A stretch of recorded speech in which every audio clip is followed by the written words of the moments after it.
Son Harrington is a senior at the University of Alaska, Anchorage, and he tells me there's no better way to spend Valentine's than playing basketball. Clay Edwin tells me he's competed in this very tournament over 15 times, but despite the many baskets he's made on this very court, just like this one right here, he tells me he hasn't lost sight of the importance this tournament has to his community. And this Saturday, UAA will have their final home game of the season. And it'll also be the last home game of Tosi's career. And for a player who grew up here in Anchorage, it'll be a full circle moment.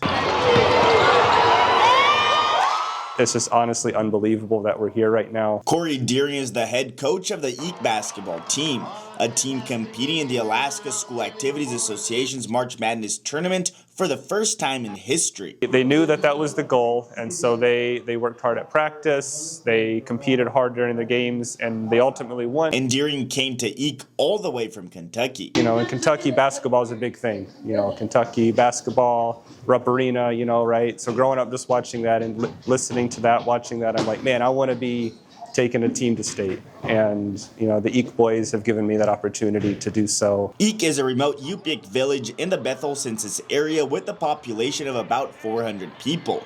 So for the community, just making it this far is a reason to celebrate. I think it's a really great platform to realize that we're on the map, and there's a sign I made that says EEC, Google it.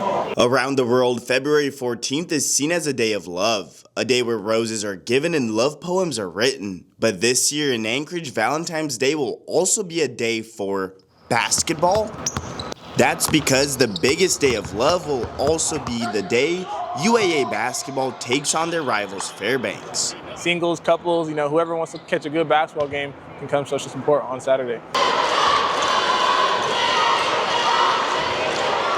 I think the pressure, it just motivates me to be better and just be able to play to my best abilities and just glorify God in everything I do. Meet Keely Kronberger. She's a senior at Mountain City Christian Academy, and on Saturday she played the last basketball game of her high school career, winning her second state championship. I'm ending on a big W, so I'm just so excited that me and my teammates get to experience this together, and this is my last experience as a high school basketball player. The showdown, which ended 55-45 in Mountain City's favor, marked the school's third 4A girls basketball championship and 10th overall. Something head coach Lonnie Ridgway says is only possible because of the team's work ethic. The relentlessness and the mentality of our girls is go, go, go, go, go.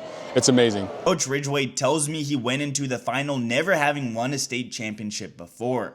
But he says the fact they had a much smaller roster than their opponents can teach a lesson that goes beyond the sport. The size, it really doesn't matter, right?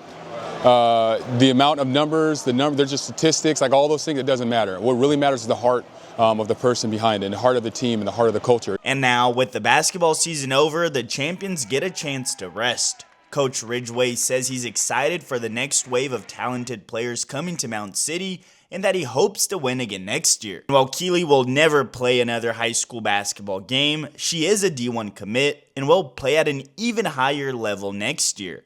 But in the meantime, she'll get to rest and spend time with her mom, who told me she's very proud of her superstar daughter. And she says I just brag on her way too much, but she's always wanted to play D1 ball. And she's achieved every goal she's ever had. And, sorry.